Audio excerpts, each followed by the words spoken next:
All right, Liam Williams loses to Chris Eubanks Jr. Over there in the UK. It was on the same card as Carissa Shields and McCozen.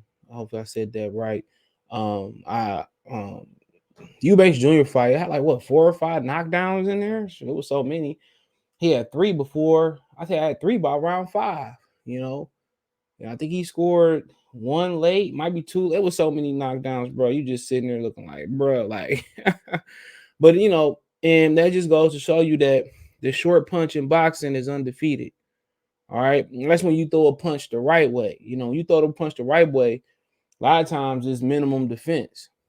That's exactly what it is. A lot of times it is minimum defense. When you throw, make sure everybody, yeah, it makes my TV muted. It's minimum defense, and it was just Roy him working on that short front hand, that short left hook, that check hook, that short hook, and Liam Williams was leaning into it. They had a great game plan, at least for the first half of the fight. And I think the game plan changed middle of the fight. You say, well, why would it change? It changed because Liam he scored like several knockdowns. That's exactly what it changed. Why it changed. He scored several knockdowns. So he just started going to retreat mode. He started getting hit. That's the one thing about changing your game plan around and trying to coast. It's a dangerous thing because so you don't want to break rhythm. That's the number one thing you don't want to do. You don't want to break rhythm. You want to keep doing what you're doing because it's working.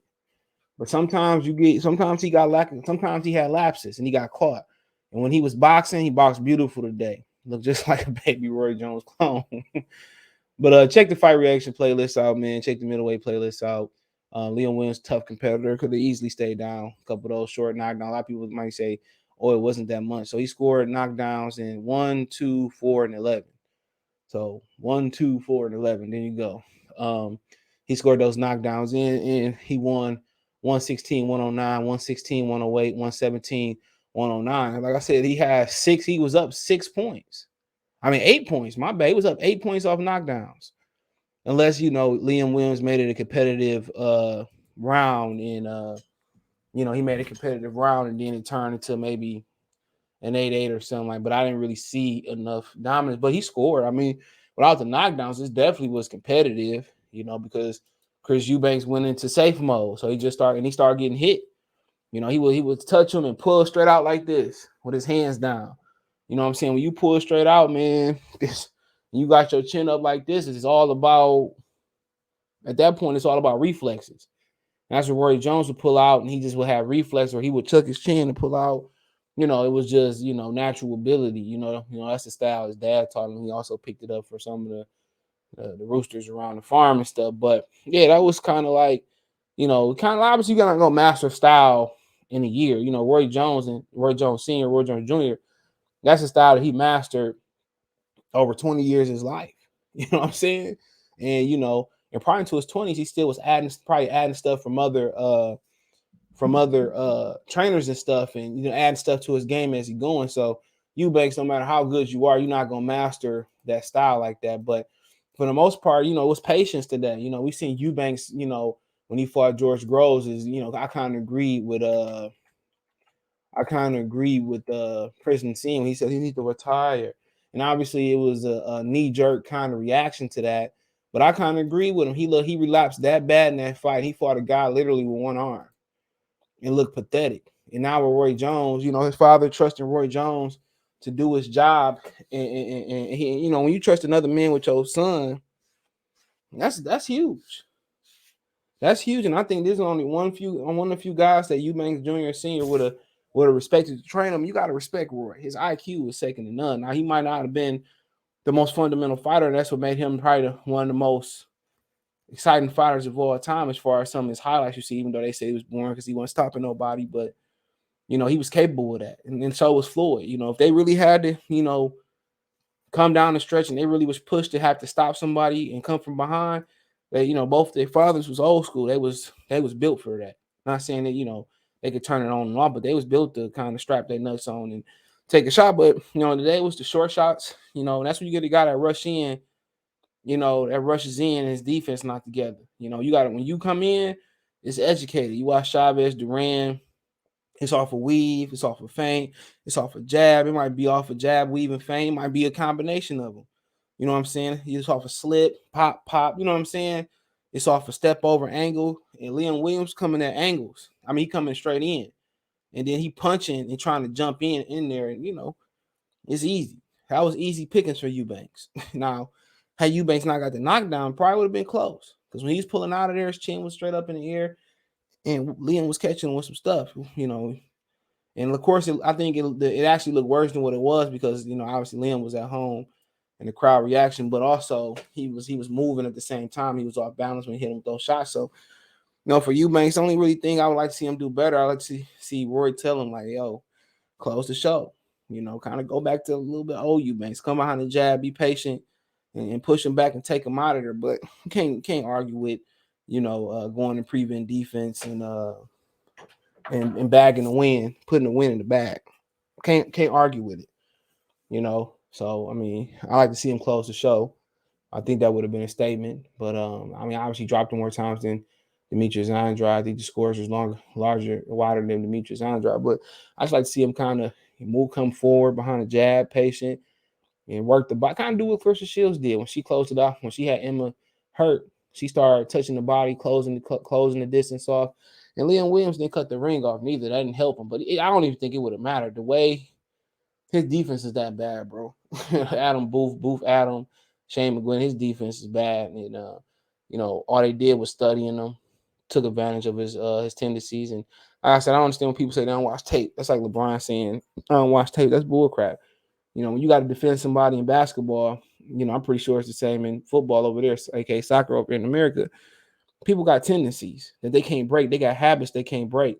And every fighter's had bad habits. Our least habit was he used to drop his backhand. Joe Frazier knew that. He took advantage of it. Everybody got habits. And you got to study yourself just as much as you got to study your opponent. And Liam Williams' habit was he rushed in with his hands down and got clipped.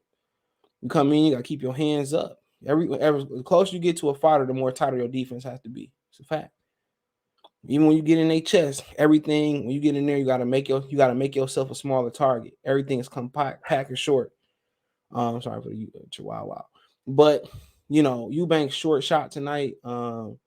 His short hook, that lead hook was a whip today. He was cracking the whip on Liam Williams, and like I said before, now the next thing, I can't even say he didn't do it. He just packed it in.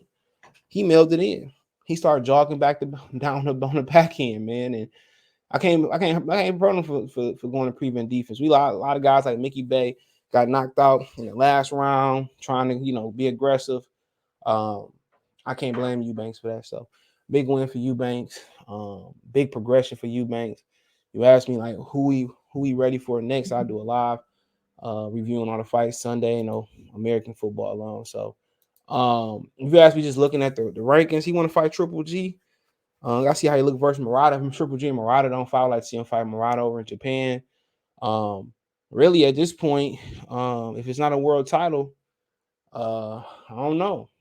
Honestly, how much longer is he gonna wait? If you had to ask me, would it be a good experience? Gabriel Rosado, Juan Montiel, but to me, it's time for a world championship.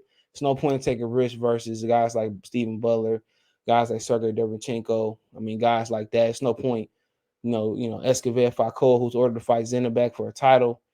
Felix Cash, ain't no point in taking risks versus guys like that. And Jose Benavidez is a middleweight now, okay? It's not no risk of taking. Either you're going to fight guys like Jamal, Ryota, Golovkin, Andrade, Jaime Munguia, maybe Erislandy Lord. Maybe that's a long shot. You're going to fight guys like that. Or you going to fight guys like Montiel. You're going to fight those guys. Michael Zephyr. The gray area guys, just too dangerous. Maybe a Sergio Martinez for a money grab, but I see him go for a title next. And if in the order, obviously he dug Jamal. Not getting into that. Andrade moving up. So Golovkin, Murata, I'm fine with that. Zenabek and Escobar Falcao winner, I'm fine with that. Or maybe a Jaime, I'm fine with that. But Carlos Adames, guys like that, too dangerous, bro, to take the risk on. So that's my opinion on it, man. Excellent fight by Eubanks, man. And I thought if he had to push harder, I think he would have pulled it out. He would have been more aggressive. But took what Liam Williams gave him. And that's it. So you're trying to press first Golovkin. Golovkin said he's not impressed with all the talking Eubanks doing. I mean, at the end of the day, we're not impressed with all the being stagnant, how stagnant he's been in his career since having 2 fights with Canelo. But it is what it is. I get that much money fighting with Canelo. I'm probably ain't gonna want to do nothing either. So let me know what you girls and guys think. Shout out to Christian Shields and shout out to Harlem Chris Eubanks Jr. cousin got the win. So shout out to Caroline Du Bois, big fan, been a fan for a minute. Um, I watched the documentary when she was like a lot younger. She's really the best boxer in the family. His other little brother boxers too, so it's a boxing family. So shout out to Shane McGuinness. I think he's the best, one of the best trainers in the world. I think he's the best trainer by far in the UK. Shout out to the whole card. It actually was a good card. Eddie Hearn can't always say that about Eddie Hearn cards appealing to Americans. Actually, it's pretty good. So Eddie got another card tonight over in Arizona. Bam Rodriguez is taking on I forget who he's fighting. He's fighting Estrada, is it? Hold on, no, he's not fighting Estrada. Hold on, I don't want to give y'all bad information at all. I don't know. Jesse Bam Rodriguez Franco. He's taking on Carlos Quadras. They fight for the regular WBC super flyweight title. So shout out to Bam. Best of luck to Bam tonight. They fighting in Arizona. He's from San Antonio. So hopefully bring the belt back to San Antonio. Shout out to Quadras. Solid fighter. But hey, if you want to make a financial donation, Cash App $ CJ Good 313 Venmo, CJ Good 313 PayPal link description. That's where to donate. Comment, thumbs up the video, share the video, subscribe to the channel, and subscribe on the bell icon button, hit all notifications, increase shares notifications. Find me on Twitter, Facebook, Instagram if you want to reach out, business question, inquiry, sponsor, video question, chop it up. I have a podcast on my boxing live streams for the most part going the Spotify, Goodfella TV podcast or Spotify, Goodfella TV podcast on Anchor. Please support them ad free the morning after the live stream, even the one I do tonight. It'll be on there in the morning. Ad free. Support me over there. It's free. Appreciate the love and support. Check out the Fight Reaction playlist, middleweight playlist.